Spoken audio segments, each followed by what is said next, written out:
Kishore sir, good morning sir.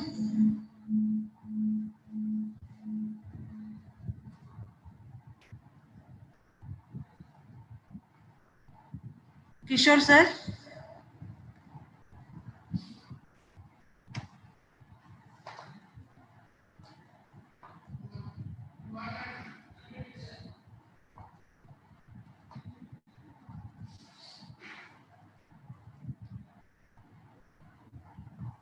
Yeah, I can hear you. Thank you.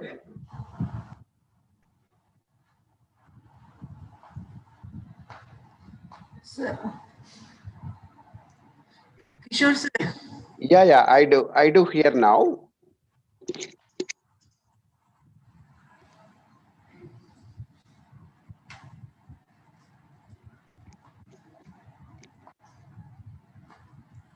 So actually, you on your name two are there, sir. One is Kishore 80. Right, sure. Other one is. Yeah, no problem. We give host, sir. Right. In case there is a power outage, there may Okay. be, mobile phone can help. Okay.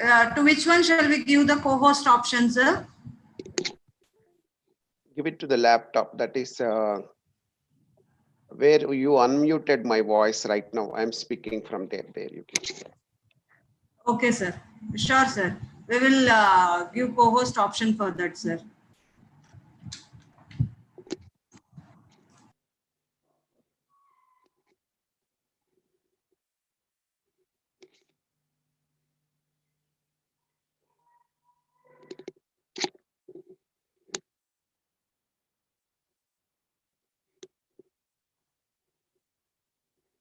I think we can initially stop the live session on the YouTube and start only when it starts. Okay, sir. Okay, sir.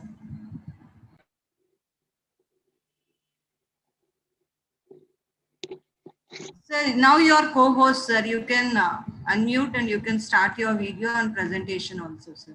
Sure, fine. Before that, I'll start a little bit introduction and give, then we'll start. Sir. Sure.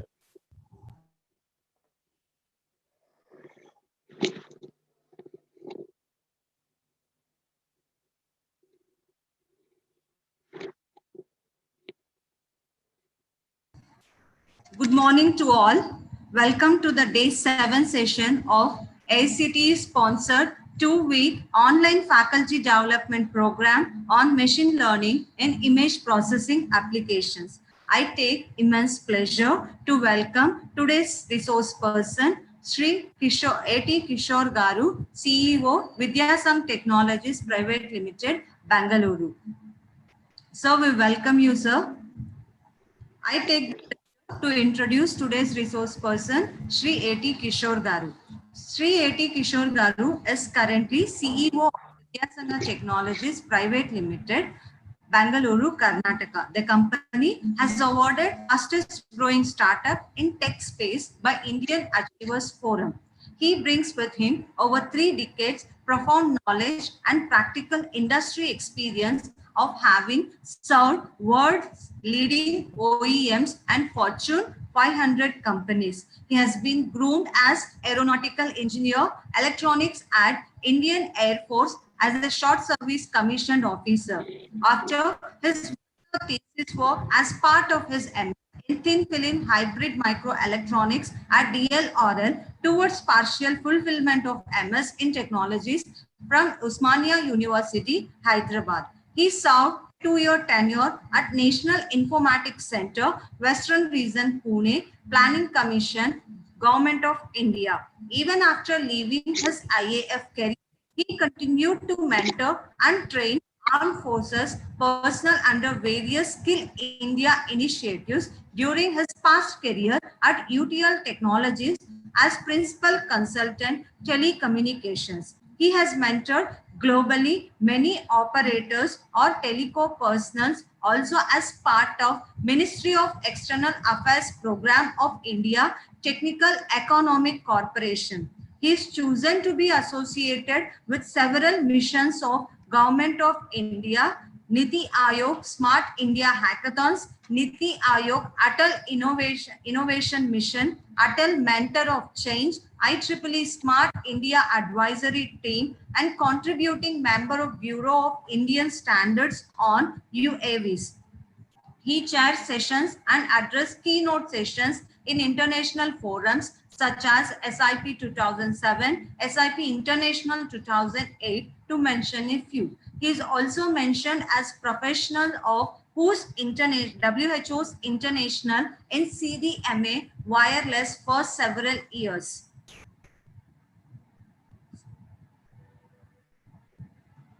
His current research interests are 5G, digital transformation, Make in India, UAVs. So we are glad with your presence today, sir. I welcome you once again, sir. I request Sri A.T. Kishore Garu to take over the session. Thank you very much. I would like to share my presentation.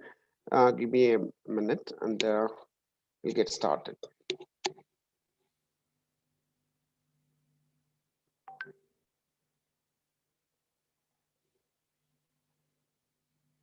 At the very outset, the topic of our subject matter, most of you who have been already there in the last week's program, you might have been going through a lot of discussions surrounding importance of various applications, not just the image processing for these 2 weeks, and how the current trends in industry of machine learning are playing vital role in shaping digital transformation applications of almost every domain that we can imagine.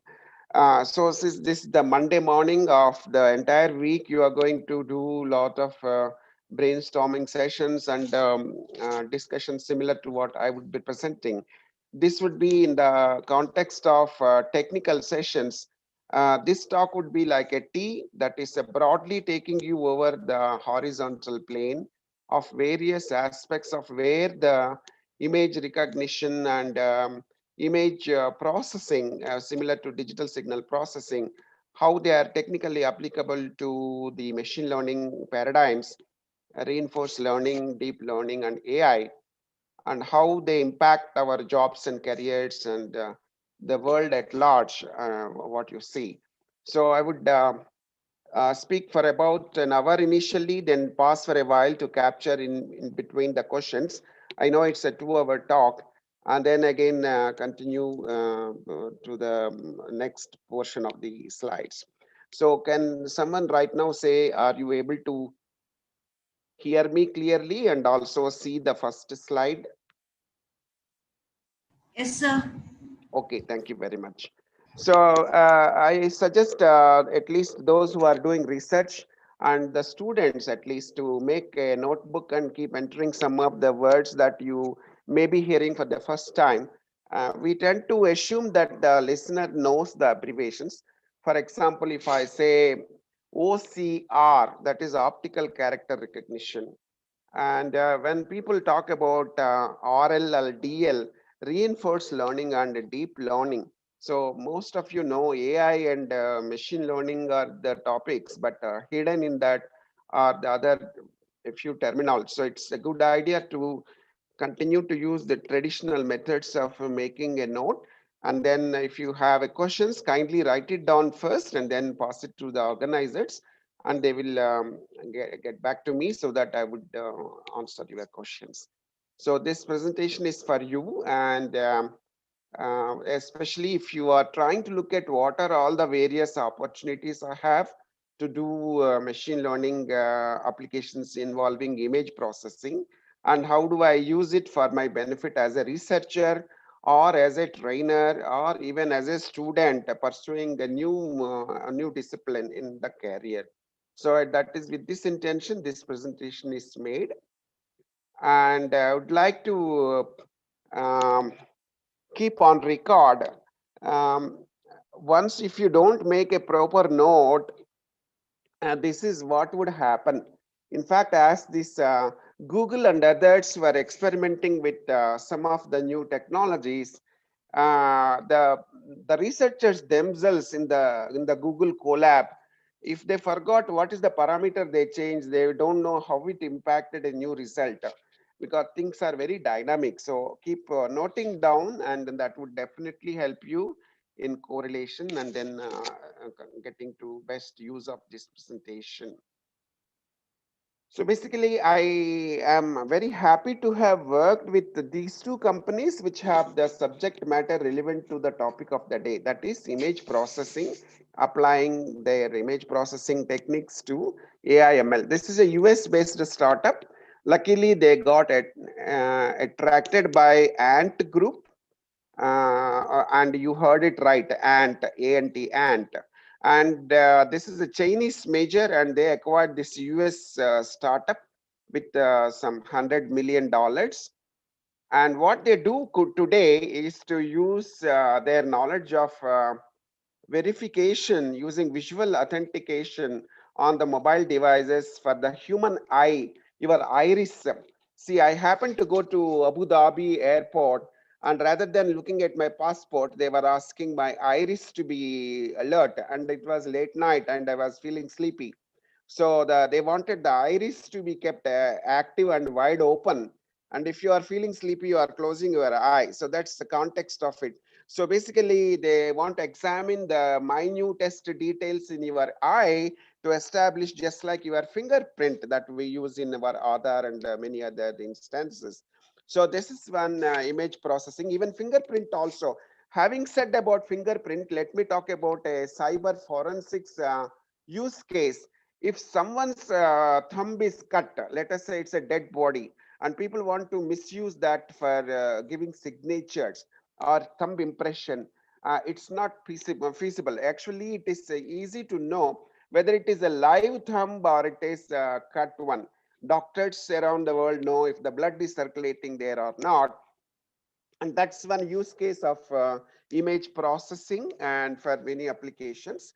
And these people are known to us. That's where I upfront bring their context in the discussion. And another company I mentioned to you is a person from Indian origin. Um, this is all about this. Okay, this company is called as Identity. This is called, the company is called as Identify. This is the name of the company. So this is another company which is started by Indian and Hyderabad based. They have been in US, picked up by Maruti and others to fund them for their work, and they are still growing, and their team is trying to address some of the challenges that Indians are very familiar with, the cases like Nirbhaya and others, like in the vehicle protection for, let us say, women travelers, or safety of a woman passenger as one of their initial thought process from the founding members of this. I know them personally, and I'm kind of a mentor to guide them in some of their industrial connects, etc. So these are some of the direct connects with the subject matter. And basically now we will get into the topic, that is to do image processing, what are the various scientific steps. So in case of a color, there is a RGB. There are three paradigms, red, blue, and green. And then when you do a transformation of them, you get a kind of a yellow, magenta, and cyan colors. And we use that matrix and transpose and Fourier transform, Laplace transform, like that. The color image processing, the colors are processed, and then you have to do image enhancement. Quality of the image is improved. Sometimes there may be a noise. Suppose you take a very old photograph of one person. Recently, there is a WhatsApp image of Bhagat Singh as if he is speaking to you, because they took a lot of his photographs and then used the machine learning algorithms to give you the continuity feeling that he is alive and talking to you. And so it is possible to use this kind of image enhancement techniques, and where the hidden details are extracted. And in fact, in one of the airports in the US, there is a machine which speaks to every individual, and in the context of the individual, observing the individual, what they are doing, commenting on them, and entirely it is machine, not programmed or pre-programmed by humans. And so that is how the image processing and visual image processing as well has reached that level of maturity now. And image restoration, image need to be cleaned from blurs and other unpleasant things, so we need to restore, because one is enhance the image and find out some hidden details, something like steganography, or if there are some encoding details there, that is also possible, like QR codes, etc. You need to decode them. Restoration and representation and description, the process data is visualized. So after you get the data, you need to represent. For example, now Microsoft Office itself has a built-in artificial intelligence. As you are making a PowerPoint, it will start giving beautiful suggestions to you, matching with your theme, and it's very helpful to you. So unlike the PowerPoints of the yesterdays, so Microsoft Edge has already been AI enabled. And as you are trying to do some activity, Google Assistant starts telling you to speak in local language also and starts helping you. So they're all like AI enabled social networking and environments that you are familiar with. So representation and description, the processes data is visualized. Visualize means, now when I mentioned about Microsoft Office, there is one new app of Microsoft Excel, which when you enable, that is in evaluation phase now. You take a newspaper with a table of details and you focus your phone up with that app. It will capture the data, it will become part of your Excel sheet, and you can manipulate and then do all the analytics around it. So the data gets captured without you having to feed it into it. That's some of the things that are evolving. And the robotics and artificial intelligence, they're predominantly based on how you process voice, how you process the image, and all other things, the dynamics of audio and visual impressions. So image acquisition is, image is captured and converted. Image compression and decompression is for communication purposes and for storage purposes and retrieval. The size and resolution of the images are changed if necessary. See, if you use blockchain in image compression and decompression, that will ensure that during the intermediary time before you compressed and stored and then trying to uncompress, nobody has tampered with that image, because the code that it generates is exact, it has to match. So it is based on a simple that is SHA2 up to 256 bit accuracy, and people are trying to make it 384 and 512 accuracy. That is a secure hashing algorithm on which the blockchain based data and documents can be kept preserved for their accuracy, and avoiding tamper and somebody trying to change anything. Even if you change a small full stop or a comma, the resulting code it will generate will not match, therefore it won't give you the access to the document. So then another is morphological processing. Morphology also means like language. I like CDMA technology. Voice has got a built-in codec known as code division multiple access. That technology has a codec known as codebook excited linear predictive coding, SELF technique. And similarly, in case of image, the structure of the image object is described in a morphological processing. That is something like a metadata, or putting some tag on top of the image, so that people, when they are describing it, the image gets retrieved in the search engines. So image recognition and reverse process also possible. By text, you can retrieve images, and by images, you can retrieve the information behind that. So both kinds of things are possible today. And image recognition, specific features of the images objects are identified. These are all the processes of image processing, and not just restricted to machine learning, but fundamentals of the digital signal processing as well. So the nowadays, now that you see that image recognition is one of the image processing stages, those specific features include people, places, buildings, actions, logos, and other variables of in the images. Suppose in US, there's a large construction area, and your drone goes around and takes those pictures. It can not only apprise the reviewer about the progress of various activities, and also any things that needed some fix, or any safety aspects or privacy aspects need to be taken care of, that will be intimated, and security and safety aspects can be on real-time basis, can be improvised. Therefore, the image recognition is a process of identifying and detecting an object in a digital image, and one of the uses is the computer vision. It is called image classification. So you say that this is an apple, or it is an orange, or if there is a confusion, that will be further processed. So that is where is that classification, and it's applied in more and more industries. And one of them is e-commerce. In e-commerce, you have got a lot of clothing industry, or anything that you put it on sale. You would like to show the images to the customer to purchase and take decisions, informed decisions. In case of a self-driven car also, this image processing is most important, because there are many places in the world, India also slowly trying to catch up. But India will be slow in terms of, given the fact Indian roads and population is small. But in Europe and US and other parts of the world, Germany, the self-driven cars are already there since a decade. And an online retailer, which is a shopkeeper like a Boohoo, it is a application. This app, what it will do is it will do visual search. It means that you don't know the name of the object, but you go to Boohoo and give one image, it will tell about the image.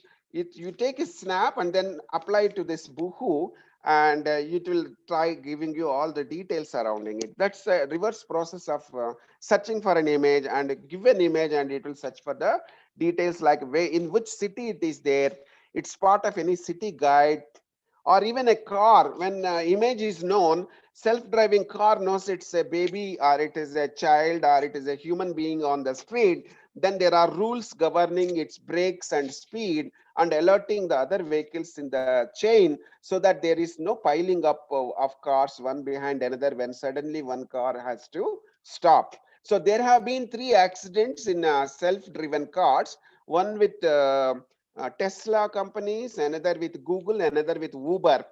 All of them were to errors pertaining to not taking enough care when a pedestrian or a person with a bicycle or somebody was crossing, and these vehicles could not do proper judgment. Now those issues have been fixed, and so this is an evolving subject. So making the augmented reality applications, like teaching manufacturing machines to see defects. It means by showing these images, you are telling that whenever you are manufacturing a product, and if you notice a product image is not so good, you stop the process of production. Therefore, a lot of material waste and customer reputation and damage, and then your operational constraints can be prevented by making your intelligent manufacturing. There is an organization in New Delhi known as Factory.io. I am their strategic advisor too. And what they do is take any big company above 50 crore, and they would work with you for 2-3 months without asking you for any money, and then show you 30% improvements on the factory shop floor by using their techniques of intelligent manufacturing, so that they align their processes with your streamlining data coming from the video feed from CCTV, and observing the details of the manufacturing machine itself by plugging in so many places where the image can be recognized and processed and analyzed, and actionable insights are given to you to slow down the production or to continue the production. Or if there is a supply chain problem or some problem on the city which is relating to your production today, you have to accordingly pace your work. So all this intelligent decision making is possible by integrating your production with the supply chain, tier 1, tier 2, tier 3, and the city information, and also other financial transaction. If some material is not shipped to you on time, you will not be able to produce a product, can you? Because all components are required to assemble a product. Therefore, intelligent manufacturing requires you to deal with a lot of image processing based decision making. Suppose you want to know that object that you are looking at is a hot dog, something that Indians are not much used to, but it is one name of a food item. Okay, so Sophia, which is actually a robo, has been given a very interestingly a citizenship in Saudi Arabia. Sophia is a machine. Sophia also was in Mumbai city, meeting some of the IIT Mumbai cars, giving lectures to them about India and other things. And so it was dressed up like an Indian woman. And so it's just, industry wants to showcase a use case and try to give her that kind of an impression to get more people's attention. That's what it. So how does this Sophia work? It actually a few more words about how image recognition. First step is gathering and organizing the data. Unlike humans, computers perceive picture as a vector or a raster image. See, as humans, we tend to forget a lot of computers like processing is much more rapid in our mind because we have been trained from childhood. So like any language, what you learned alphabets, 26 alphabets, each character is an image, and you know how to recognize them, you know how to pronounce them, and you know that a word out of these combinations makes a meaning, and a sentence has a meaning. This much of ability machines don't have at the moment. So computers perceive a picture as a vector or a raster image. So even an alphabet is also a small tiny picture to a computer. It has to finally convert into form of a rows and columns, like a vector or a raster or like a tensor. That is why we have got a TensorFlow and a OpenCV as tools. So after constructing and depicting the object and features of the image are created, and computer analyzes them. Then the data is organized and information is extracted, and unnecessary one is left out. Suppose I have written A, and in the corners of that alphabet there are certain additional details like calligraphy. Still alphabet A is recognized, so other details are left out. So a second step of the image recognition process is building a predictive model. It means next time you show A, it should be able to know that it looks like the A that is in my memory. Therefore, that is the predictive model. The classification algorithm has to be trained carefully, else it won't be able to deliver the function. When everything is completed and tested, and you can start using it for productivity. So there are certain issues when you use this. You need to take consent of a patient when you are doing it for gathering data in the interest of healing patients. But you have to take the interest of the consent of the patient's relatives if the patient cannot talk to you, or the doctors and medical industry. There are so many regulations like HIPAA and DICOM and many international, like even Europe has got a GDPR norms, there is a globally data protection norms. So whenever we are doing this image based data gathering, if it pertains to human, you need to know that there are a lot of rules on the ground. Similarly, facial recognition, whether or not you are allowed to take a person's facial data for your analytics, that is kind of a legal aspect. And in China also, there was a person who challenged the government why they have classified him to be a criminal, because he was a normal citizen due to some error in the software. Just like football, instead of tracking a football, one bald head who was a referee or an umpire, the software started tracking his head. It was like a joke for us, but when it comes to applications, it's really a serious concern, and we should be really bothered about that situation, and we should be aware that these are the limitations of that software. So with the help of AI, facial recognition system maps facial features. As I mentioned, two companies. One is iVerify, another is Identify. These companies mostly deal with facial image recognition, and they are used in the mobile phones, social networking, and so on. So in your face itself can be a login password to unlock your device also. Object recognition systems pick out and identify objects from unloaded images or videos, and visual search is probably most popular application, and everything is obvious. Text detection, and extraction, pattern recognition, and image analysis. So in an image, you have shapes, colors.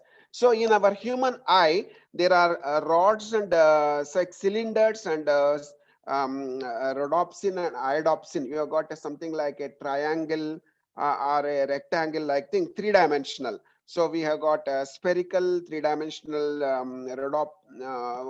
rods and cones, which will give you that kind of ability to recognize your various colors. Similarly, in the computer systems, you need to have the intuitively how human eye has got the rods and cones.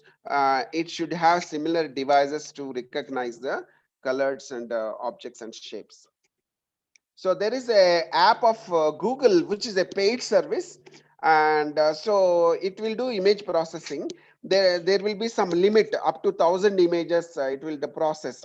What it will do is it will take a hard copy and then it will process that image, and it can also manipulate the image to suit to your requirements.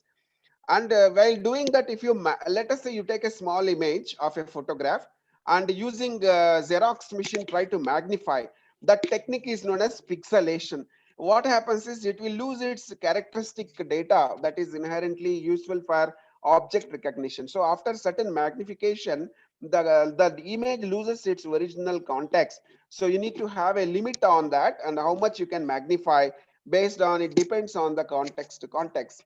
So the techniques that you use to magnify, you need to counter validate whether it is pixelating and it is giving correct results or not. And there's a limit for the magnification. Similarly, linear filtering. So processing input signals and producing the output ones are subject to the constraint of linearity. There is also edge detection. It means that meaningful edges in the image objects. So in the edge, there is something called generative adversarial network, which will actually do better data processing in the edges. And basically, it will try to argue with you that if you say that I think this is the image of Mahatma Gandhi, the algorithm inside that says that no, it is not.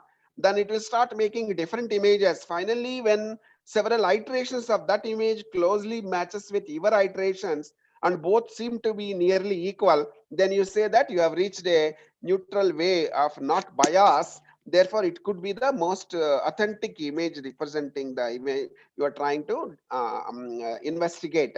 So generative adversarial network approach is to counter argue something like when you are getting a doubt, uh, in a team of 2-3 people, one person should always raise a counter argument so that your research will be more stubborn.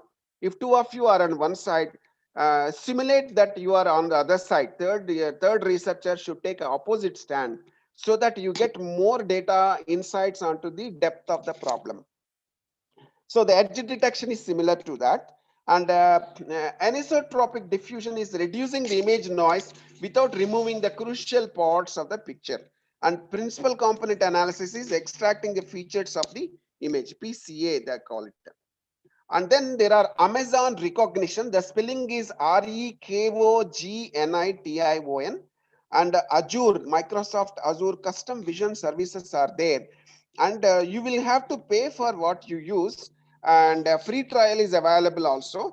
But the already image classifier softwares are available. So when you are doing a research which is funded by DST or any government agency, you can take their services, paid services, and that would be compensated in your research. It is allowed. So these are the tools that you can use for your work. And here is a prediction of United Kingdom shown in the blue color and United States of America in a red color. And it's a predicted future roadmap of in 2050 to 2090. What would be the case? Which country is more scientifically inclined to save the cancer patients? So this is not a biased document. This is a scientific document. This is not an opinion. So it is in the futuretimeline.net. So it is predicted that USA will be a lot more cleverer in tackling the liver cancer issues with a 5-year survival rate much ahead of time than when UK would achieve. So like USA would achieve the target of solving the liver cancer problems between 2050 to 2052, whereas I think UK takes more time in its journey. This is just a prediction. In fact, there is a IBM's tool known as a Dr. Watson, because when a cancer patient comes up, humans are confused because we are not able to heal them. There is no vaccine for cancer.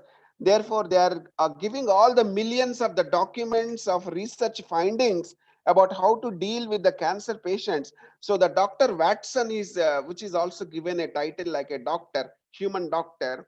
My daughter is an MD, is a doctor, and I know importance of a doctor. In India, we have 1:1,000 or 1:10,000 patients, depending on the location. So it's very important to use these techniques to, before the physical doctor can look at your problem, to solve the problems of rural health care and wherever possible when there is an accident with the machines, so that you are increasing the people's survivability. So this is an example of your brain being scanned from left to right. So you will have the left hemisphere, right hemisphere, and in the facial you will have got a nostrils, and then there's bone structure. So the machines to diagnose the problems, because if you take millions of those images and one image has got any spot on it, it can diagnose as an odd case. Just like you go to any bank, you give bunch of notes, the bank official, the executive in the cash counter, they don't count your cash. They will just put it to that counting machine. One odd cash currency, which is also good, but they know certain cases, they will again refeed it and it will take it. So it will just identify one odd picture. So that is how the machine can help. Out of a large number of known images, one image which is likely to have a problem, which will help in the radiologist to pay more attention to the patient's details, so that they are able to reach out to the diagnostics better. So machine to diagnose, you need to have a particularly a question like what is that you are trying to investigate, until you arrive at the answer, and that answer should have a confidence level of 1, probability of success being 1. For that, you need to train the models, and you need to gather the evidence and counter cross verify with the real doctors, so that this entire process is correct. So that's where you have this kind of a flow diagram. Parallel processing, one is machine is doing, another is human is also looking at it, so that it is a fail proof. Like that, we are trying to train the machines to diagnose. And this is most of the futuristic healthcare will be based on these approaches. So medical applications of image processing in health informatics, a lot of journal of biomedical informatics. So if you are applying for DST biomedical modeling, there is I think 26th of this month is the last day to apply for funding, and it's a very good opportunity to apply for that, and you can use these techniques in that. So this is what Philips, which is a maker of the healthcare devices, doctors uses to examine the abdomen, and it will check by kind of asking a person to take a lot of water, and it will do sonographic image, and then any intestinal problems or anything that it will detect it. And echo it will generate that the sounds and images they will capture and tell you any abnormality compared to a healthy person. This is where doctors are becoming mathematicians. So normally you have X-ray. I think on an average, each one of us at least once in our lifetime undergone some kind of X-ray. And if not, you are a very blessed person. And hope you will not be X-rayed anytime in future. But doctors to use now mathematics, that is called 2D Fourier Transform, to use remove unwanted information from X-ray scan. Something like when you take a Xerox of a document, you get unnecessary ink characters which are not relating to investigation. You are interested in reading the matter or images, but the machine, the Xerox machine adds its own impressions, which you want to filter it out. Similarly, in the case of the diagnostics, the X-ray scan, they can use 2D Fourier transform to remove the unwanted information. By the way, Fourier is a mathematician who, when he was a child, his parents were given a phone call by the teacher that you take your son away because he's no good, because his eyesight is not good. So the teacher misjudged the potential scientist who gave to the mankind the ability to resolve all irregular graphs, right from the stars to all the irregular machine noises generated by any man-made or natural systems. He made a mathematical system of equations which will govern any irregularly appearing erratic graph. You give a paper and a pencil to a child, let the child scribble on it, and Fourier mathematics can be used to fit a curve with mathematics, rich, profound maths surrounding any irregular graph. So that is how we need to look at potential of a child. Even if they are having challenges, we actually have to use all our technologies to help a challenged person rather than discarding them. So here is a mid-axial slide. This is interesting. Not all of you may be aware of ICBM. Being a military Air Force officer, I can tell you, this is a very big danger to mankind. Intercontinental ballistic missile means before even the president of America or Russia aware that other side of the continent have launched an offensive weapon, before they come to know, it would have landed on the other side of the half of the earth, completely destroying it. Something like Hiroshima, Nagasaki. Unfortunate two bombs that were launched in Japan towards the end of the Second World War after the Pearl Harbor's attack by Japanese underwater machines. So what happened? So intercontinental ballistic missile, what happens is when it is already on board, so airborne, so there are radars which can recognize that this is already airborne. And therefore that information, that intelligence that enemy has already launched a weapon against you, you need to tackle that issue before it becomes a big disaster for the world. So you have to confront it in the mid-air. So you cannot wait for the decision by the machine or a human being. So that is how that image processing helps.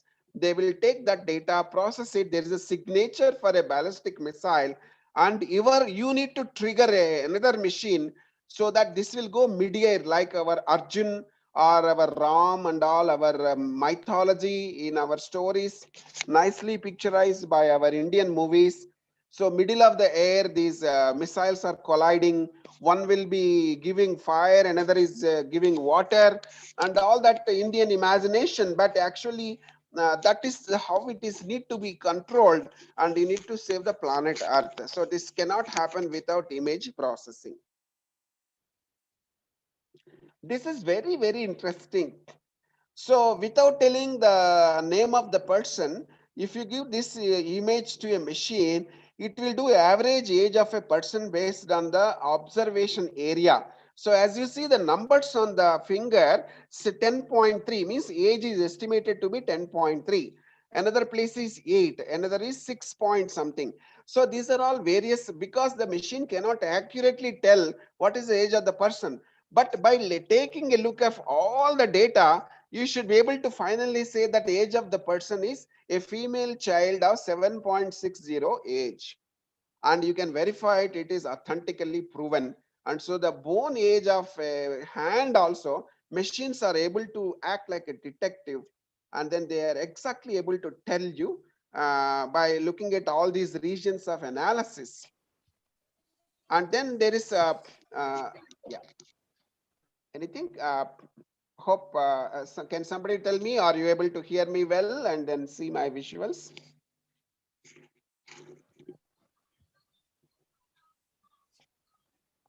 Okay. Big brother can in fact watch your feelings in future, because your brain in future is can be scanned using some sensor on top of it. So in US, Tesla company is already experimenting putting a small sensor on a skull without really damaging the skull to insert it. They are doing a non-invasive kind of a surgery or very minimal invasion, and trying to read the mind of the person, like Alzheimer's disease, Parkinson's disease, autism. You have some more old age related diseases and these abnormalities. They try to tackle these problems and solve it by understanding the electrical level impulses. Then the person can speak the words. So without even verbal words, they can understand what's going on in the person's mind.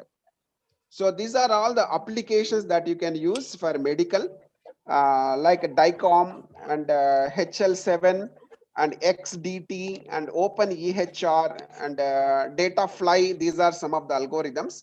And you can try these algorithms in your healthcare related research. By the way, most of the healthcare research is not done by the doctors, it is done by engineers. And all the healthcare products are not developed by doctors, it is developed by engineers. So you have a lot to do in healthcare segment using image processing. And here is a futuristic example of the clothing itself will be through nanoparticles. And yeah, the image processing can actually tell you in future this person was wearing a nano dress. And there is medicine can be delivered using drones in future, especially when there is a hostile climate or some calamity where you cannot reach out to remote area and you need medical help. So these are all possible, and all these applications require a lot of techniques besides image processing, a number of other robotics and computer AI techniques. And this is interesting that as you are a child, especially in India, you might have heard about Bala Bharatam. So there was a story that the in Mahabharat, the sons of Pandavas or Pandavas themselves, one of them when they were children, Arjun has made a staircase to heaven, and a beam has climbed on it and got the blessings of Kamadhenu, and that was mythology.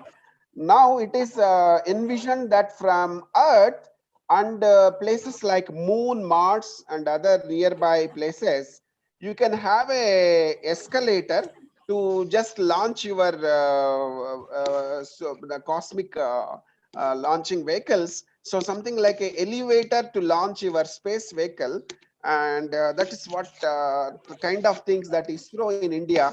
They made a private organization and they want people with imagination similar to Elon Musk in America to take this industry forward. Lot of interest is there in this kind of industry, and mostly if not from the earth surface, from the moon's surface, you should be able to launch vehicles using this kind of a big design that is visual is shown here, and that can only happen by remotely observing the images and controlling them.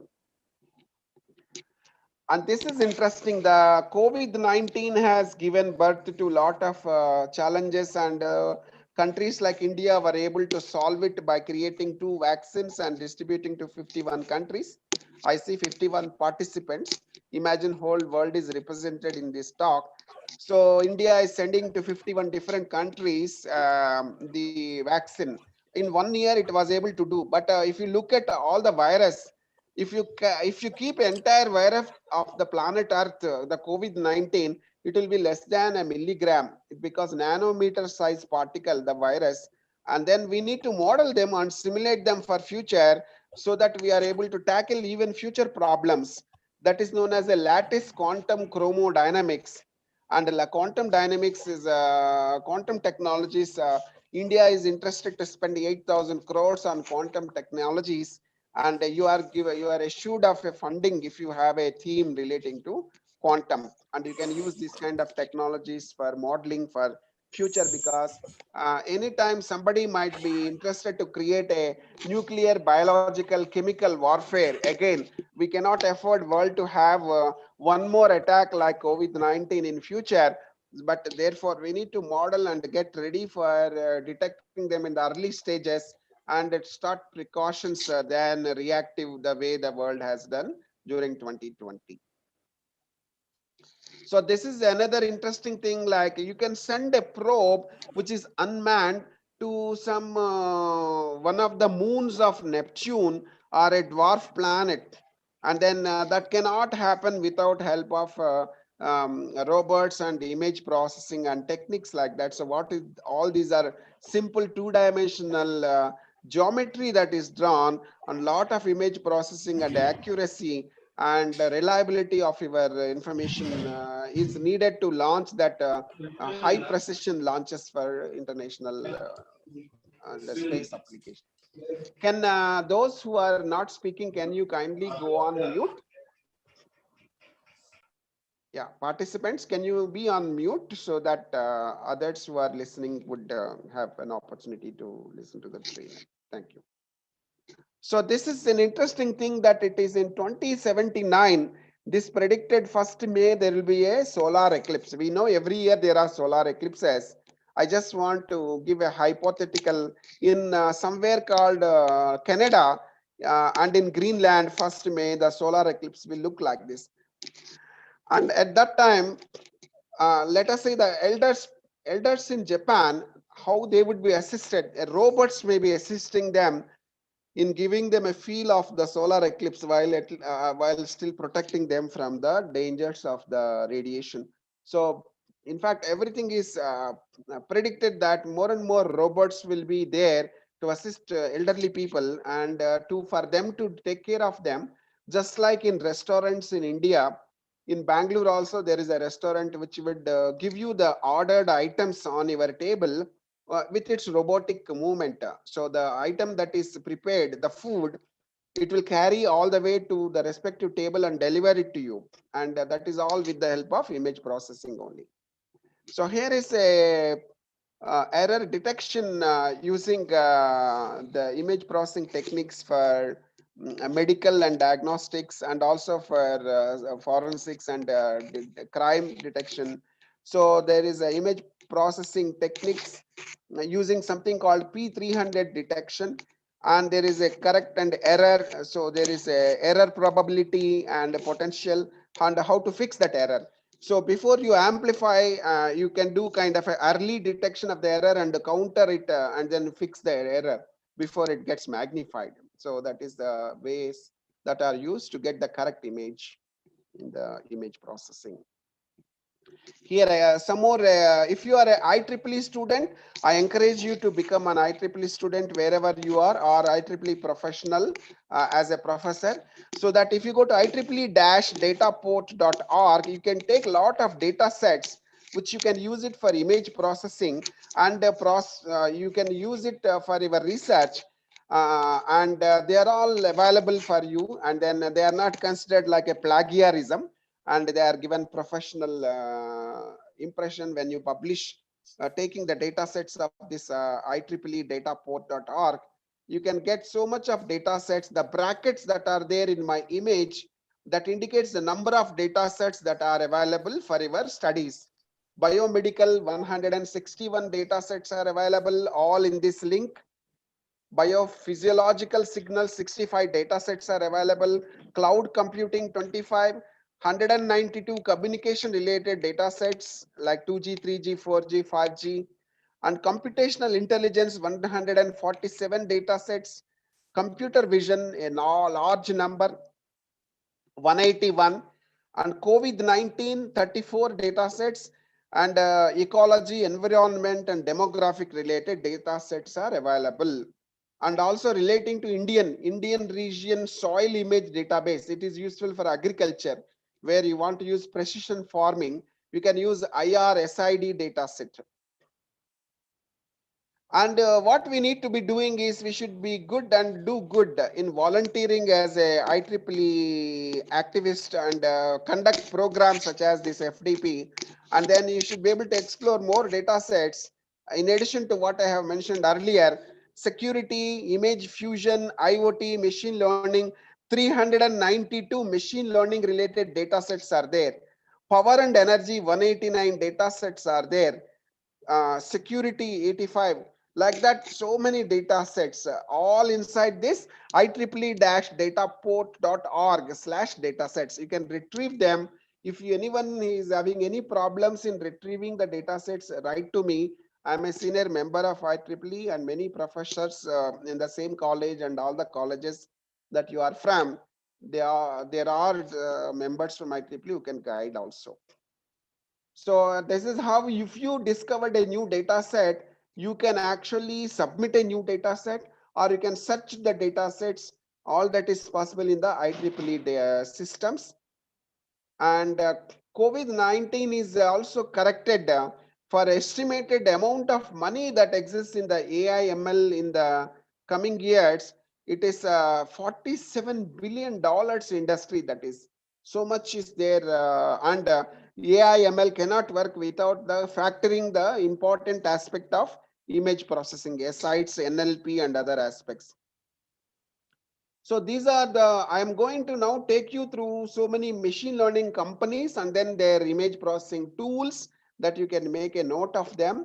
Amazon, Apple, Digital Reasoning, Dark Trace, uh, ISD, originally the Department of the DARPA, that is the Government of America's project, Advanced Research, and Data IKU, and then Facebook and Feed ZAI. So I encourage you to make a pencil and a paper or note, or take a mobile phone and take a snap of these images. So these are all the machine learning companies and dealing with the data. Google, IBM Watson, and Luminoso, artificial intelligence company using natural language understanding software. N-IX. In fact, Indian government has a National Internet Exchange of India, NIXI. They want you to become ambassadors to ensure that any website that is created in India resides in India rather than residing their home in GoDaddy or whatever you purchase. The websites are all homed in US or other countries. So there is a National Internet Exchange of India, and this is a company called N-IX, and they deal with all these kind of custom development and specializing in so many sectors like healthcare, financial technology, like credit cards, aviation, information, content management, entertainment. And what they are doing is they are using algorithms in Python, R, and libraries like in Cafe, deep learning 4J, TensorFlow, and Theano, Torch, and more. There is another company called QBurst, and that's a pioneer in the machine learning. And similarly, Qualcomm, it is a very good company in electronics, making chipsets. Apple, Samsung, Intel, they are all related to Qualcomm. They use this AI machine learning. And Skytree, there is another company that is a machine learning company. It offers platform that helps deep learning insights, predict future trends, and make recommendations to reveal untapped markets and customers. So it will help you to reach out to your customers. Skytree. And Uber, that is, don't think Uber is only with the vehicles. There is a software behind the Uber. So they are doing a lot of research in the machine learning as a service. Basically, best image processing. Image processing is a technology that that started from 2010, and there are so many data sets that I mentioned and libraries I'm going to familiarize. Now onwards, I'll talk about the tools that are most prominent in the image processing. The king of all is the OpenCV. There is no doubt at all. You must be good in OpenCV when you claim to be a professional in image processing. And there is no escape from that. Even if it is not a part of the syllabus, from today onwards, if you are a professor or a student researcher, get on to the OpenCV and get hands on it. So it is internally built with Android support and Java APIs and an NVIDIA CUDA support. And it can do image processing with a lot of built-in algorithms. It can do images and video processing, and it can detect human face, and built-in performance testing systems are there, and it has got a cross-platform implementations. So from OpenCV, you can connect it to, for example, TensorFlow and vice versa. In TensorFlow, that is also a very powerful tool, no escape from it. You get onto the TensorFlow, and Google is there to support. And so Google Colab and simple debugging techniques are there in TensorFlow, and there is a logging system there and interactive visualizer of the log. Whatever is happening, it will throw out data which will help you in fixing some problem, and it will create tensors or data arrays, multi-dimensional arrays it will generate. and it can do image analysis and human perception, increase the quality of nearly human perception. Another third inescapable or compulsory mandated tool is PyTorch. So I recommend OpenCV, I recommend TensorFlow, and also I recommend PyTorch as inescapable compulsory paradigms for you to become professionals in the machine learning. We do it. Why I say that? At Vidya Sangha, we do it for our drone data that we gather, for helping in the collision avoidance and the traffic management purposes. So these three tools we are using it, and we are also doing internships and collaborative research projects and submissions to government projects also for funding. So these are the tools, and Cafe is also there, and it's a easy switching between central processing unit to graphical processing unit. Cafe will allow you. It's a multi-dimensional. It will be useful in parallel computing. By the way, you don't need to answer me right now, but you can tell to yourself in muted mode, which is the parallel computing machine developed in India. Okay, I will answer in the interest of the group. It is Param, developed by CDAC, and we should be happy about it because before the world could do it, Indians have developed a parallel processing machine, and which became a model for other countries to copy and develop further. And EMGUCV, that is another image processing tool. It's a cross-platform tool and add on to the OpenCV for image processing purposes. And it also works with the Microsoft .NET and works with C#, Visual Basic, Visual C++, and Iron Python, etc. So that is a lookout for this, and compatible with Visual Studio and Xamarin Studio and Unity. By the way, a few military people in US, they are using Unity tool. Therefore, these are all related tools and can run on Windows, Linux, Mac OS, and iOS and Android. VXL is another tool which has an open source C++ libraries for image processing, and it can do the geometry in 1 dimension, 2 dimension, 3-dimensional geometry like a cylindrical camera geometry, and it can restore the structure for the movement. So it will give you kind of a fact finding and topology 3D imaging purposes. There is another tool called GDAL, Geospatial Data Format, which can be useful for your precision farming and drone related applications. It can do data reprojection. And there are other tools like MIS CNN for medical image segmentation in 2G, 3G.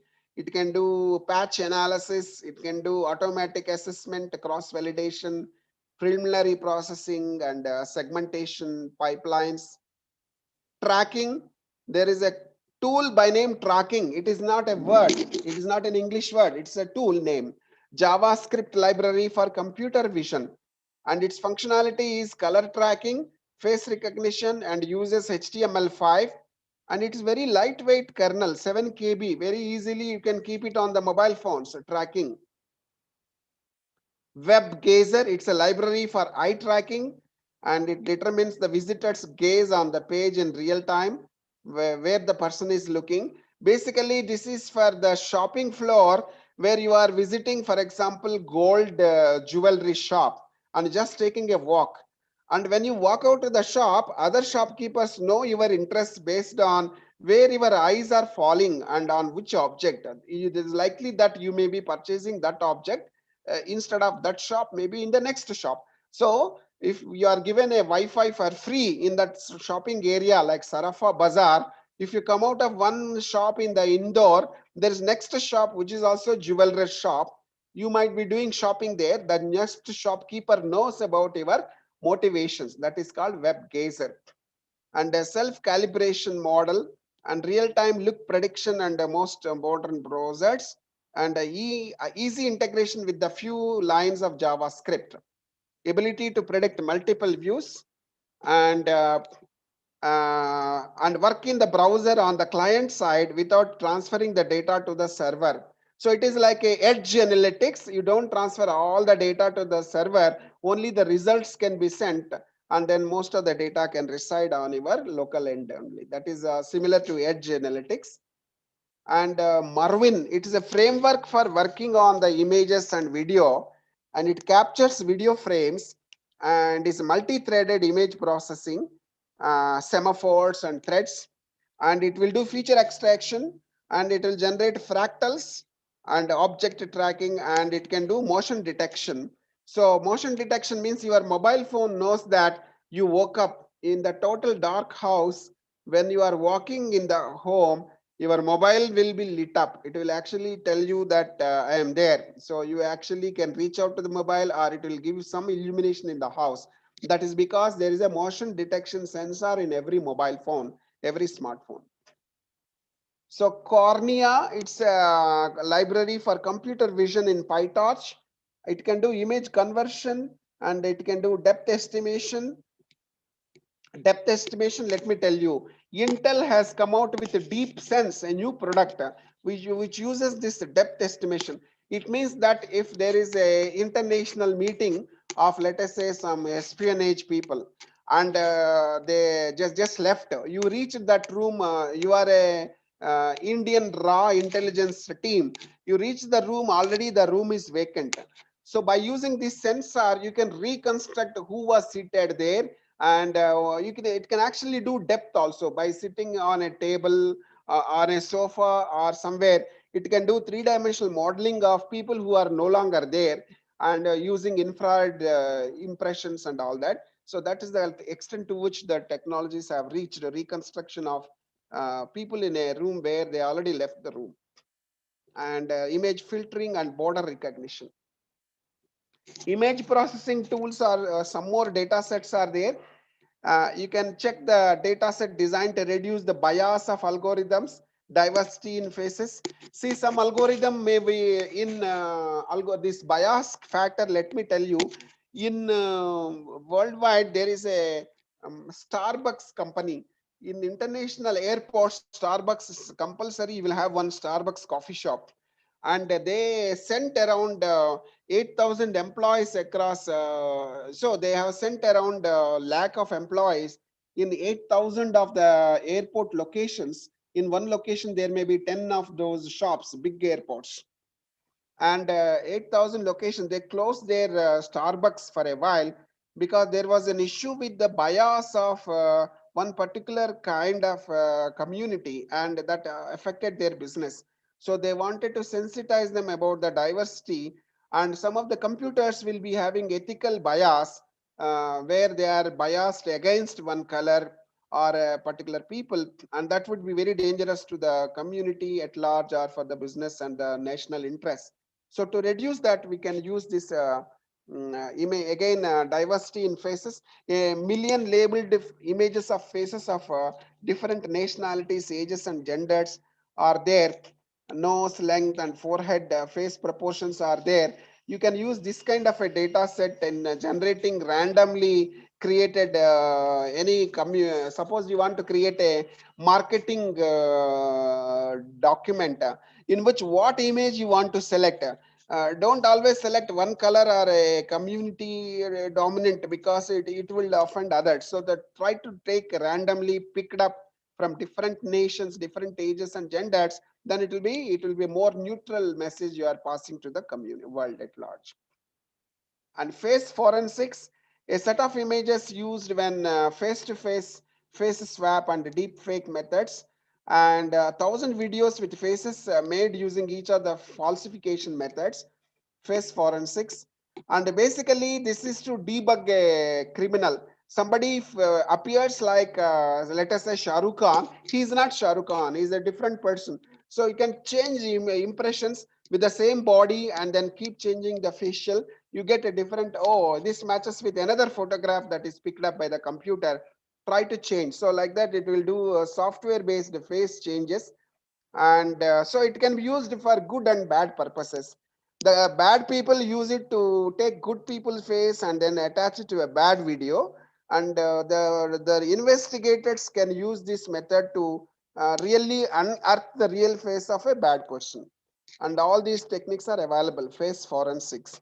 And YouTube, 8 million segments, data set of YouTube videos with marked up content in dynamics, approximately 237,000 layouts on 1,000 category data sets are available for you to use in your research for image processing. YouTube 8M segment. And a sketch transfer, data set of training neural networks to generalize. The data consists of real world tagging images and unlabeled sketches. So you draw a sketch of, let us say, Statue of Liberty or Eiffel Tower or India Gate. So you can put a name because Indians can recognize India Gate easily. You can put, recognize any image. They will ask you, do you know this image? Please put a tag. And then others will be able to easily recognize that sketch. So drone vehicles, data set for counting objects in a drone image. There is a 1500 and 532 RGB drone shots, and that is called drone vehicle, name of the data set. And there is an infrared shot for each image. Object marking is available in both RGB and infrared images. Data set contains directional object boundaries and object classes. There are about 441,000, that is 4 million, 4,41,642 objects, 0.4 million objects, marked data set of 31,064 images in a drone vehicle. So I come from a drone industry where we are Bureau of Indian Standards contributing to standardization, and this kind of data is from our research work.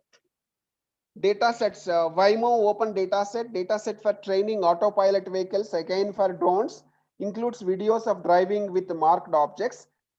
3,000 driving videos totaling 16 hours of driving and 6,000 frames, 25 million 3D object boundaries and 22 million 2D object boundaries, basically to help a vehicle drive itself without hitting any static object or any human in the journey. To eliminate the problem of uniformity of the videos, recordings were made under various conditions. Video options include weather. You can change the weather, pedestrians, lighting, cycles, and construction sites, so that you get more training of the machine. Machine gets trained under all kinds of conditions so that it won't make accidents. Diversity in the data increases the generalization of the ability of the models that are trained on it. There is also ImageNet. I think every researcher in image processing who is all the 53 participants other than me, they're all, I think, good at ImageNet already. Otherwise, you will not be in this discussion now. ImageNet A data set of images that the neural network cannot classify correctly. This is a different data set. Based on the test results, the model predicted objects from the data set with accuracy of 3%. It means 97% of inaccuracy, poor accuracy. So it contains 7.5 thousand images, the peculiarity of which is that they contain natural optical illusions.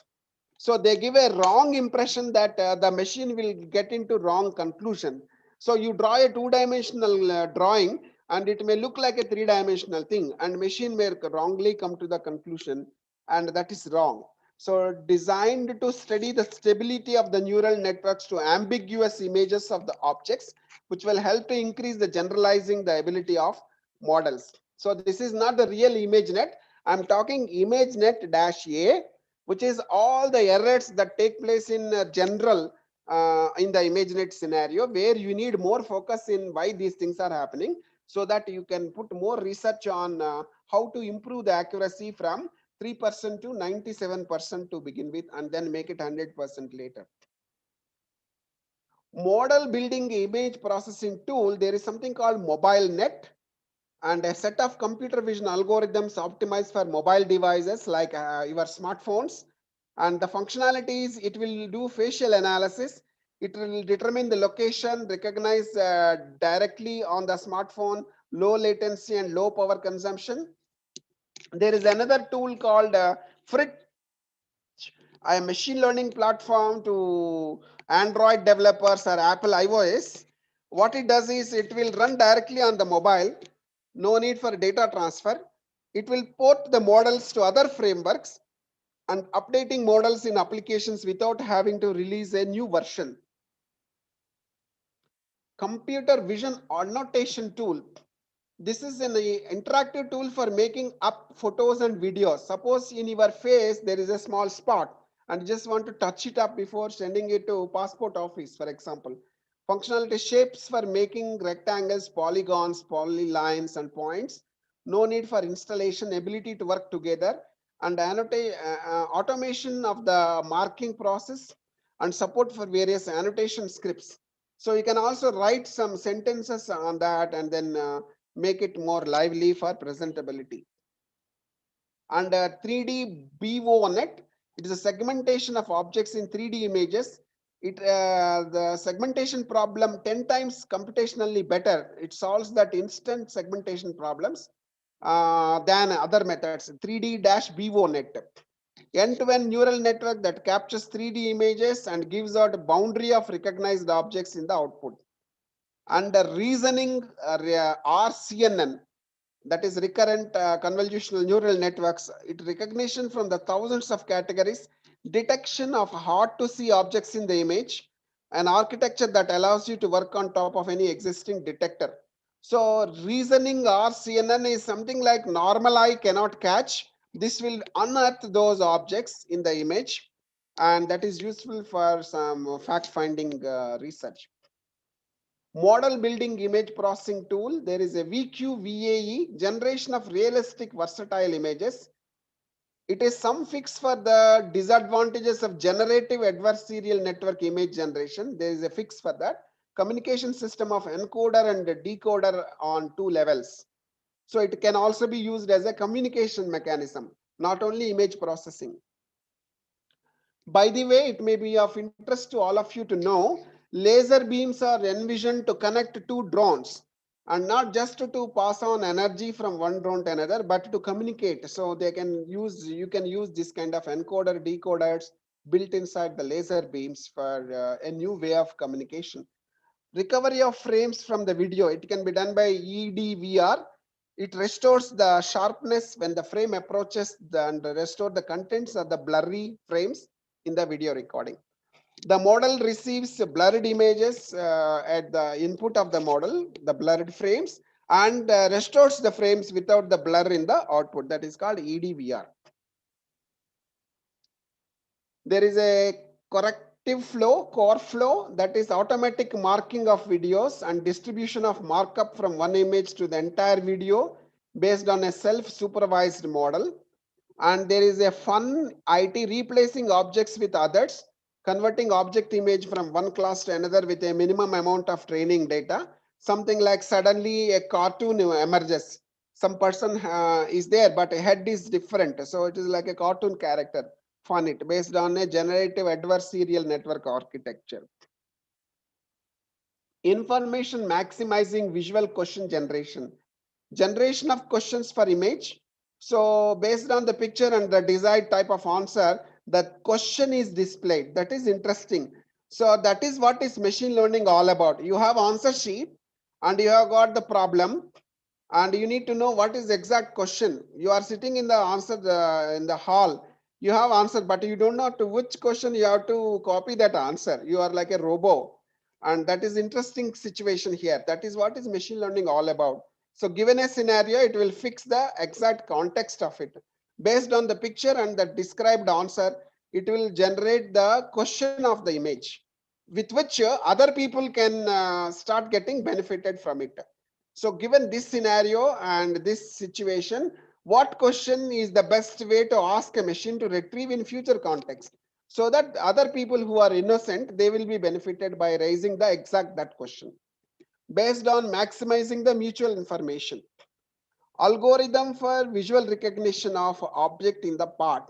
So to actually decrease the seriousness of my talk, there is one English teacher who came to a college and where the district education officer visited the school. And the question asked to all the teachers in the hall, oh, are you the new English teacher? Then one person, I want to avoid giving the gender, and the person raises and smiles. Yes, I are. So then the district education officer very much impressed the quality of the trainer who the institution got. So getting back to the normal, our image processing, what is the question you have to ask so that you get the correct answer? That is what is the context of our how the machines are helping us. Algorithm for visual recognition of an object in the part is visual recognition of an object in a part and identification of real world objects from the parts of their images. So there is something very interesting. You have a mask, and behind a mask there is a real person's eye. Can you distinguish there is a artificial mask and a real eye behind? That is, there is a reason to know this, that kind of data. So it is not an image behind the image, but behind the artificial mask there is a human image, and that is the identification of the real world object from the parts of their images. And based on dividing images into parts and learning how these parts fitting together, this is all possible in the model building. So you have got corners for the layout from a photograph, restoring a room layout from a 360-degree photograph, end-to-end model. So if you give a photograph, you can actually construct a three-dimensional room from some softwares. This is useful for you when you send a drone into enemy territory. It will come back to you, and then you can reconstruct their buildings and their estimate where to launch your next offensive strategy. So you send one very clever intruder into enemy, just like a snake robot, and they will think they are just observing a snake. They are trying to hit it, but they are exposing themselves by trying to hit it because it is an artificial, and it will further escape and then come back to you, and then you can reconstruct all their what they are storing in their rooms and how to take your next steps in the military. So that is like a corner layout 360 photograph. It can help in reconstructing end-to-end model. So speech to face, generation of image of a person from the audio recording. This is very interesting. For some reason audio only is there, video is not there, and from the speech you can make out how Hitler would be talking, or Charlie Chaplin would be acting. And you can because taking all other impressions that you know about that person, and given the intensity of the speech, you can construct the audio visual that is useful in training programs.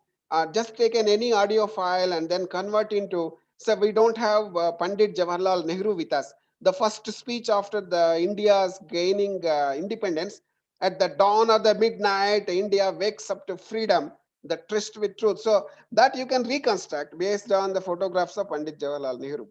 So restoration of the main external characteristics of the owner of the voice, taking a spectrogram as input and generating a person's face in the full face and without emotions. So like that, it can generate speech to the face. And so proximity of the object to the camera.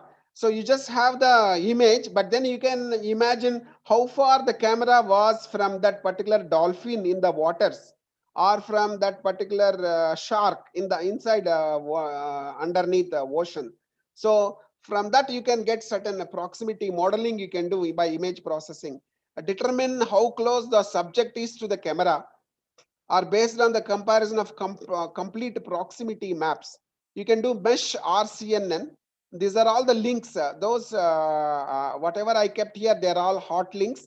They're all some PDF files or some links. So I encourage the organizers to share the PowerPoint to all the attendees, that they get benefit of whatever in the blue color underline.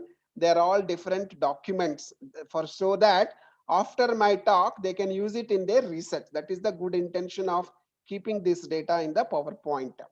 So modeling 3D shape of objects from the image, 3D shape prediction for the objects in the input image, end-to-end model, deep view, restoration of 3D view from a couple of photos, and recovering from a couple of output photos the view from other angles so that the image can be viewed in 3D. Based on the sequence of convolutional neural networks, you can do the deep view. These are all the model building image processing tools. These are all the names of the tools.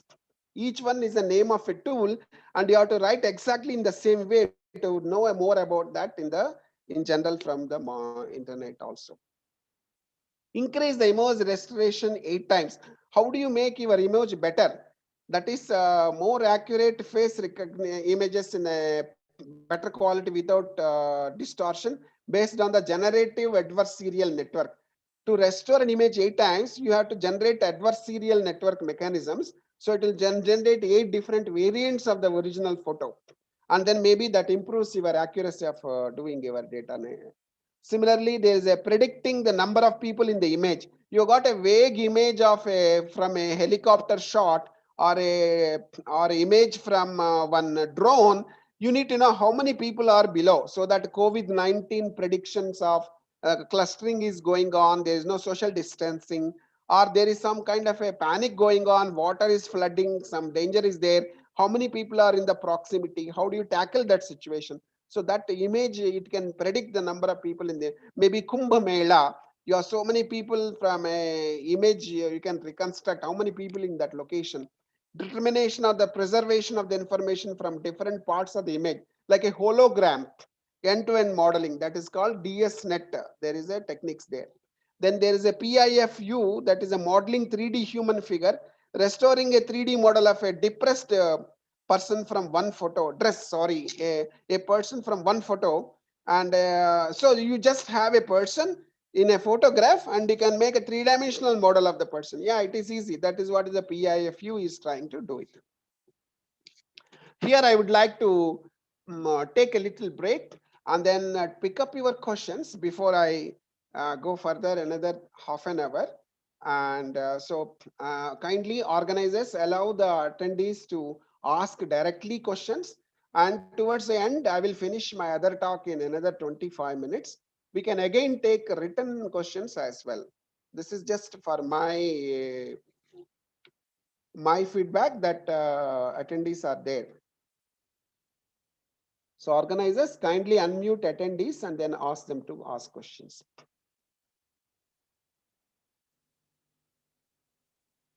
So I just find the names from the participant list: 55, Mahita, Venkat sir, Mr. Khan, Ananya, Anil Kumar.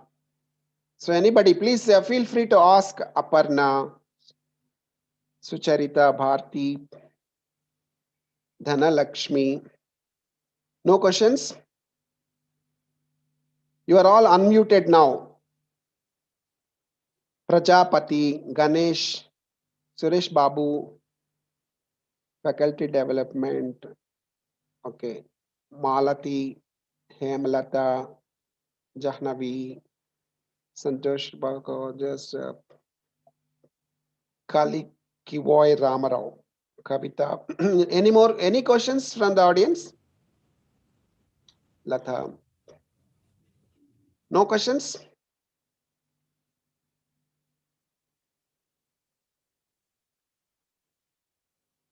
Okay. Okay, I will progress. I assume that you are all attending well and then receiving the inputs properly. I would further take you through the gamut of worldwide scenario. How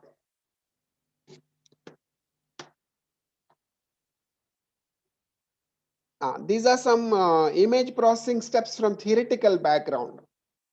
Basically, image processing is the use of digital computer processing images through algorithms. One subcategory of field of digital signal processing, image processing has many advantages over the analog image processing.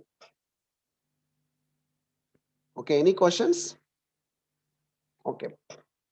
It allows much wider range of algorithms to be applied to the input data and can avoid problems such as buildup of noise and distortion during processing. Since the images are defined over two dimensions, digital image processing may be modeled in the form of multi-dimensional systems. Here is a Fourier low pass and a high pass representation of the image. And this is how humans have already built in image processing capability. Try to read this sentence. You don't need to train anything. Your brain is already capable of decoding numbers and alphabets, and you will get the sentence out of it. This is how, because all our brain from childhood, we have been learning numbers and alphabets and words and sentences. So our brain is already more far superior than the machines in when it comes to decoding and error correction techniques. So I will read this sentence. This message serves to prove how our minds can do amazing things, uh, impressive things. In the beginning it was hard, but now on this line your mind is reading it, so without even thinking about proud. Only certain people can read this. Please forward if you can read this. So this is something that just to tell you that I did not make efforts to read. Some words are maybe dramatically or automatically. Yes, I have used missed some, but I can understand what the sentence says. So humans have not only ability to fill up the alphabets gaps in a word, but also missing words in a sentence, because generally you know meaning of a sentence, or generally you know the context of the discussion. Therefore humans are far more advanced than machines in deciphering information. That is the capability you are supposed to transfer it to machine during your decades of career going forward. So looking at this impression, you can tell a lot that earth is a beautiful planet, but looking at the agricultural land makes you feel that there is a dryness, and so there is a weather calamity. The global warming is there, you can tell that beyond the words. And there here is a modern scenario where your wall can be used as information display system or information dissemination system, intelligent walls in corporate walls.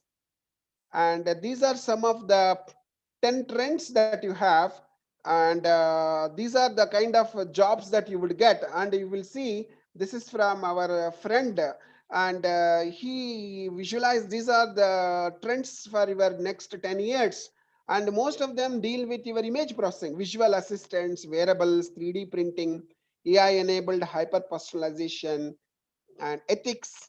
Even in ethics also image processing can help, and robotics and collaborative robots, nanotechnology, and everything as a service. These are some of the trends. And so these are and workplace trends. And that also you should know that image processing is also one of the ways of dealing with your future. So calling video instead of emailing and phone calls, you can do videos, and social kind of tools you can do. This is how collaboration can happen. And basically a few things that would happen given that you learned all these things is that your edge is going to be more critical to image processing. You will filter a lot of data in the edge, and then that is where your name of the your job profile will be called edge computing architect. So you are able to tackle a lot of the data and then only send the information that is after you processed towards the core and then to the cloud. So currently it is your premises and the cloud, but then the edge compute architect will step in, do a lot of processing and labeling and all the tools that you came across, and implement them in image restoration or image softening or some of the processing at the local edge, and then only send it to the respective recipients for their processing further. There are some people in India who can help in protecting our nation from attackers. There also they do lot of image analysis, including deception. They pretend to be attackers or they pretend to be victims and help you to protect your assets from the attackers. They are deception agents. And there is a satellite internet. There is one internet that you can get from satellite, and without image processing these things are impossible at all. Quantum computing is also there, which is relating to, and there is a doctor. There is a this one. There are soldiers who are in the field, and they are actually tackling lot of images of maybe drones or some autonomous missions, and they are just using these gadgets to actually improvise their understanding about the location there based on the knowledge that you get from intelligence sources. radars, and they reconstruct and take action what to do. They are actually fighting the battle there and sitting remotely in the comfort of the home country, and they are implementing this technology. So they are using the live feed plus the augmented reality data from the artificial intelligence, and then ability to influence an action on the remote objects. That is what is the experts and specialists are there. They are military people and crypto experts. They can use a lot of Bitcoin, blockchain related. The sequence of the code is also an image which can be used for quickly understanding whether the code is fake or not, for your accuracy detection and establishing the credibility of a chain of blockchain. And in future, you can use the image analytics for opening the door or closing the door of any of these automated vehicles, where you are expected to have something like a hyperloop in future. And all this works only with the help of advanced techniques of image processing. Drones can deliver goods, and without image processing, they do not know where to land, or they do not know if the other neighboring drones are there to avoid collision. So they know all these things thanks to image processing and advanced artificial intelligence. And so you can become, with the knowledge of image processing, you can become a pilot of a drone and also engineer of a drone. And so there are so many technologies which are all driven by, say, by this human beings standing in the form of a sentence. So you are conveying a message to others. So that is also one technique. So here is an interesting object. This will actually supervise the streets in the night time when the police is taking rest. This moving robot like thing on the road, it will do all the kind of vehicular traffic management and object detection analysis, and also order a helicopter or any emergency team to the spot if anything untoward or anything burning is taking place, any anti-national things are taking place. This name of this product is NIGHT, KNIGHT, and scope, SCOPE. And this object is it's a real, this is being deployed already to supervise in the nighttime patrolling like a police. And similarly, you have seen a movie of Rajnikant, and a number of these objects can self-assemble just like a drones in a swarm and take a shape like a humanoid. And that is another way of coordinating these machines to achieve some kind of a very important object of maybe fighting a battlefield when you are likely to be injured by the enemy. And this can take the shape of a big gigantic weapon in the form of a huge magnified image of a human being shaped like that. And in future, you will use machine learning techniques for autonomous mobility. That means that there are cars where there is no driver, they are all going for parking, and in between there are people walking across, they are all taking care, and all these call outs there like a lock that indicates that they got a lock on to these objects. They know that I am able to see these so many people in front of me, therefore I am tracking them so that I won't hit them. I also track other vehicles and I track humans. I track there are obstructions on the way, and then I'll do my job. This is how autonomous mobility is achieved by help of the image processing. And hydrogen mobility is using the hydrogen, it means take water and emit oxygen, and hydrogen is used as a fuel. And that is all these high speed things work on image processing.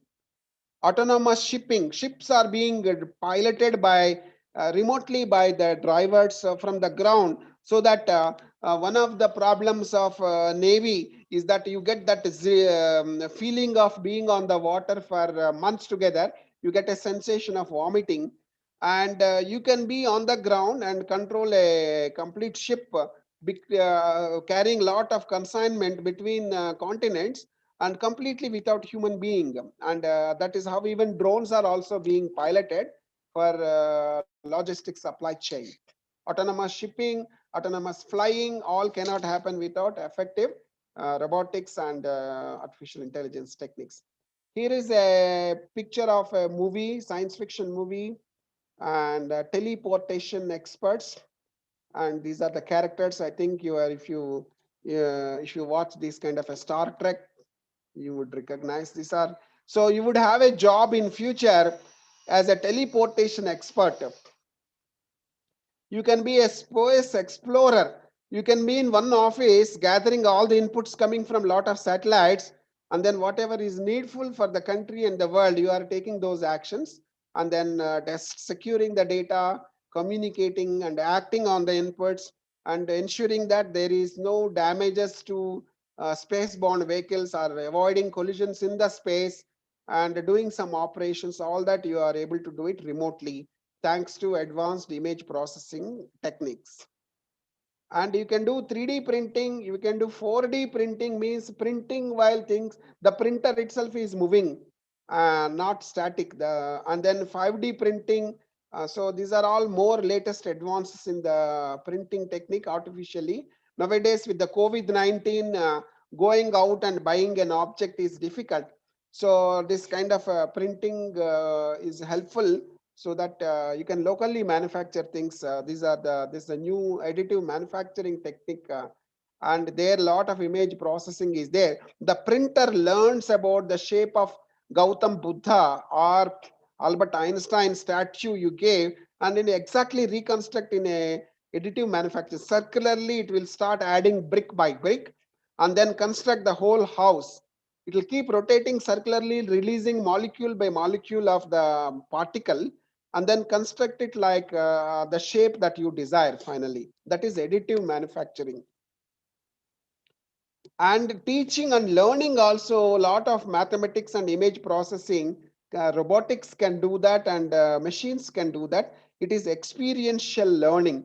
So as a child is drawing a cycle, and there are equations like this, the perimeter that it can track, and then the circularity of the wheel, how many rotations corresponds to how much on the linear road, and that 2 pi r based on the radius of the cycle wheel, and such things, that then the perimeter divided by pi gives the diameter, and like that, and angles and all that. So the learning of the child will become more experiential with image processing, and future will be, the children will be learning better.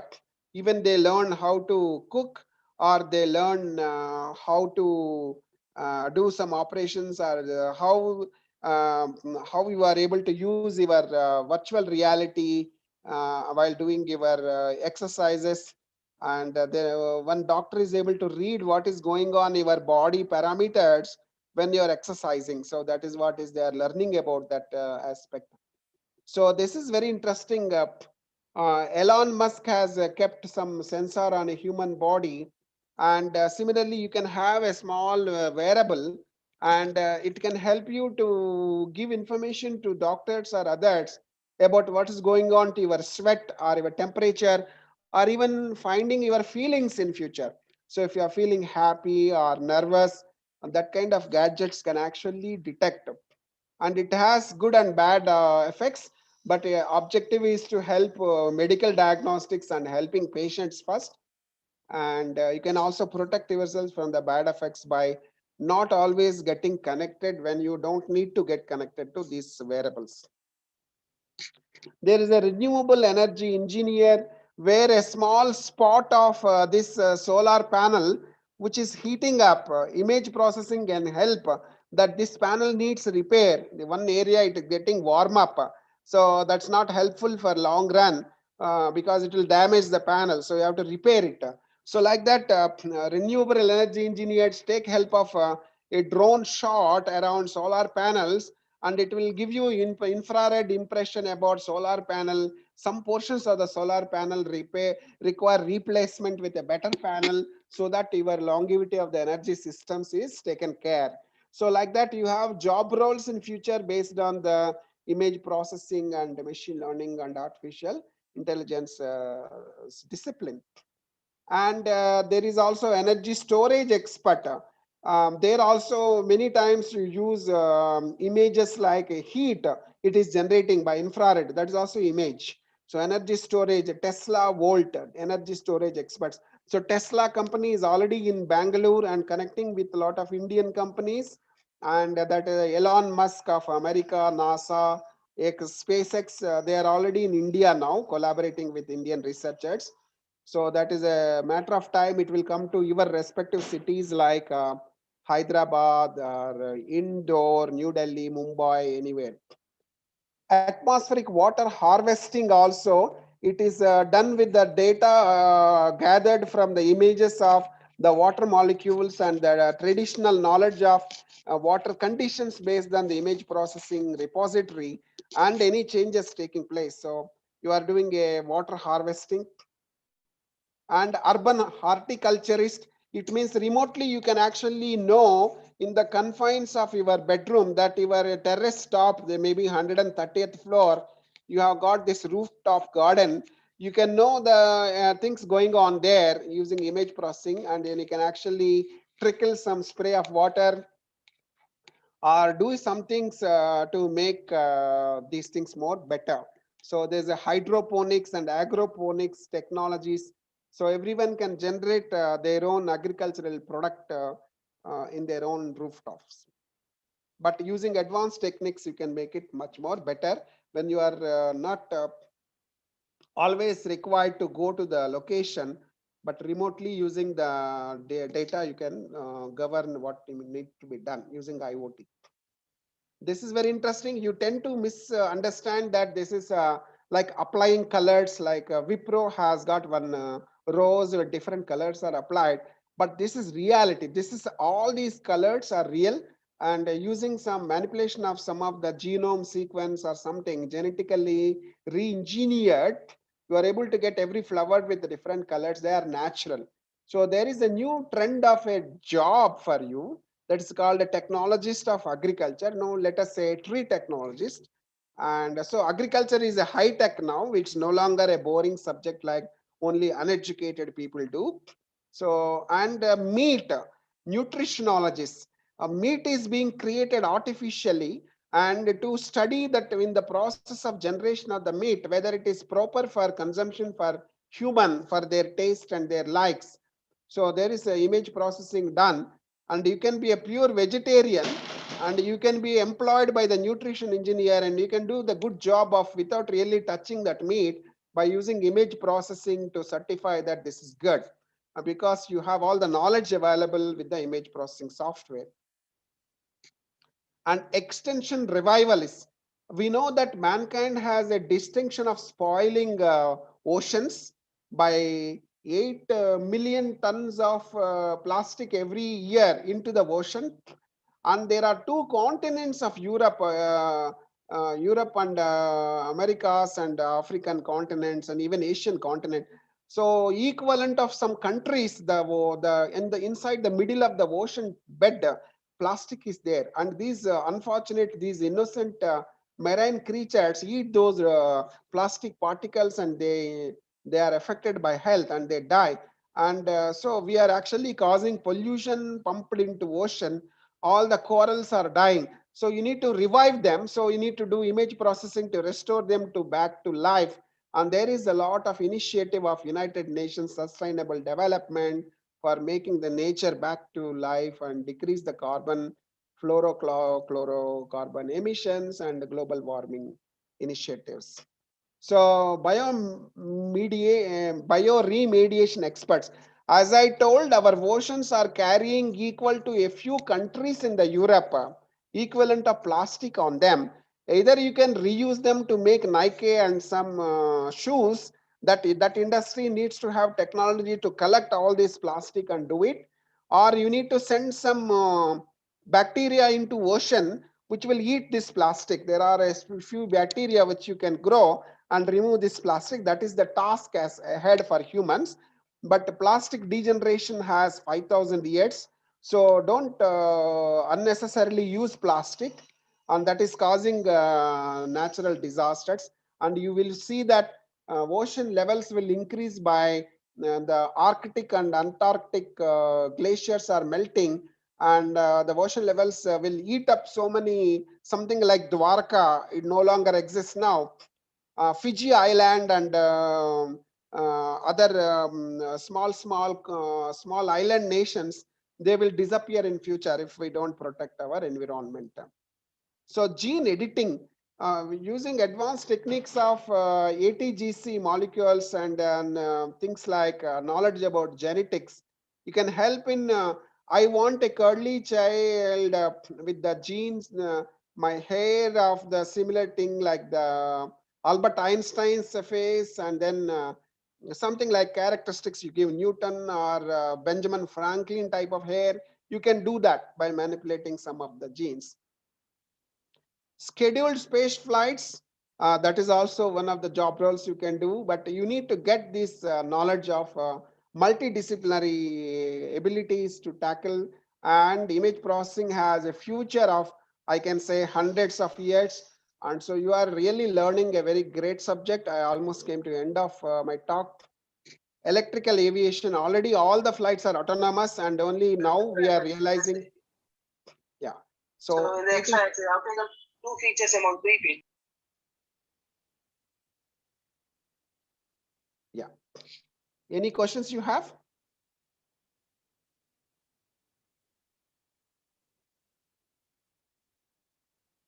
I'll stop sharing.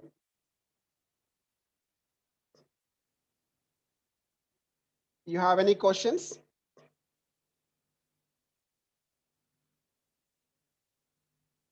Yeah.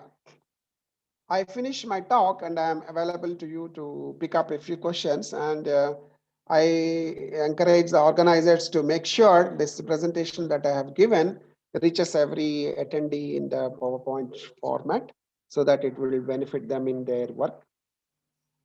There are so many medical image databases.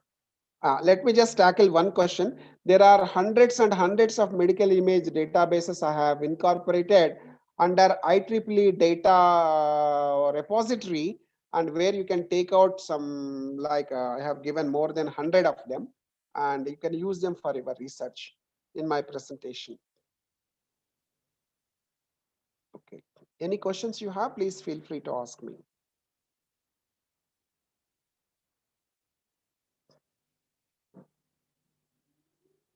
Participants can ask questions, and this talk is made for you only.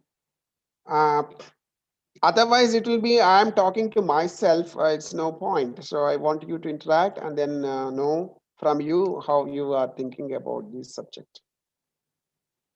Feel free to ask questions. We have about 8 minutes now.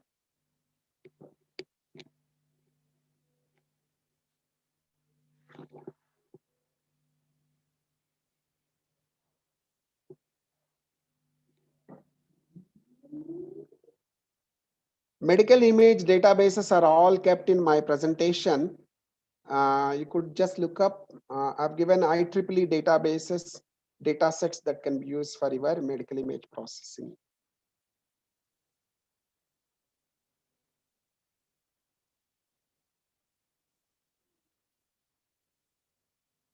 Live streaming without program on is not. Yeah. I'm right. Okay.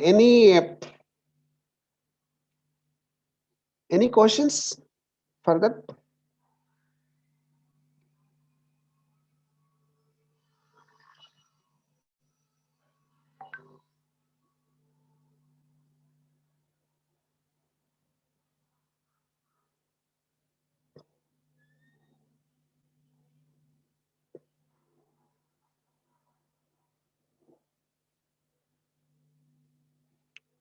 Okay, if there are no questions, organizers, you can probably conclude. Thank you so much. Thank you, sir. There were no questions, sir. It was a very informative session, sir. You can see in the chat box also many are popular. We academicians will not come to know many industrial related and research oriented details. It's through you, people like you, where we can understand, where we can do research and where we can get the data. Thank you very much, sir, for such an informative session. On behalf of our HOD, because sir cannot make it today for this session to speak to you as he was busy with the administrative work. A special thanks from the department and from our HOD too. Thank you very much, sir. Yeah, thank you so much. And we at Vidya Sangha, because there is about 4 5 minutes there, we help any student-driven company. Let us say some of your students after their engineering, they start one startup. We will guide them up to around 67 lakhs worth license keys, which are helpful in generating their research without paying money for up to 1 year. Things like MATLAB, Simulink license keys of production quality, which from the academics you have to pay license fee. But for the students who start a startup company, when they write a letter to Vidya Sangha Technologies, we will help them to as a launch pad to avail the benefits of the tool, not only from the MATLAB Simulink, but also from Linux Foundation Edge OS and Open Networking Foundation. Both are United States like a NGOs and a global organizations driving the research in the GUI as well as CLI methods. Linux is more of a CLI method, Unix, Linux. And Open Networking Foundation is a technology neutral organization for openness and sharing data, for helping you to not to do every coding from scratch. You can do it from the middle where others have done something. So we will help you if you write to us. That is the name of our organization, Vidya Sangha Technologies Private Limited, a company which is interested to help dissemination of knowledge and technology information for the industry so that the entire ecosystem and the nation flourishes. That is the aim of our organization. Thank you so much, and I appreciate you taking time to attend this program. Thank you, sir.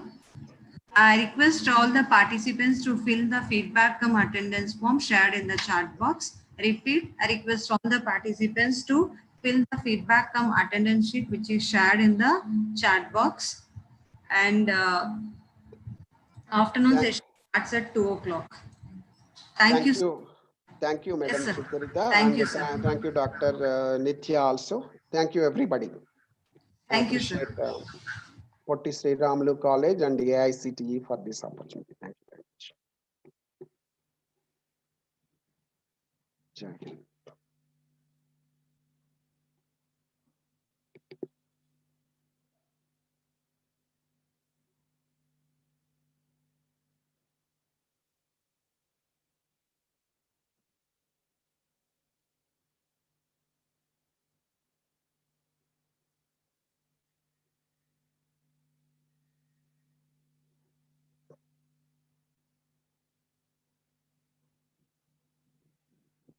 Ma'am, probably you can stop the live.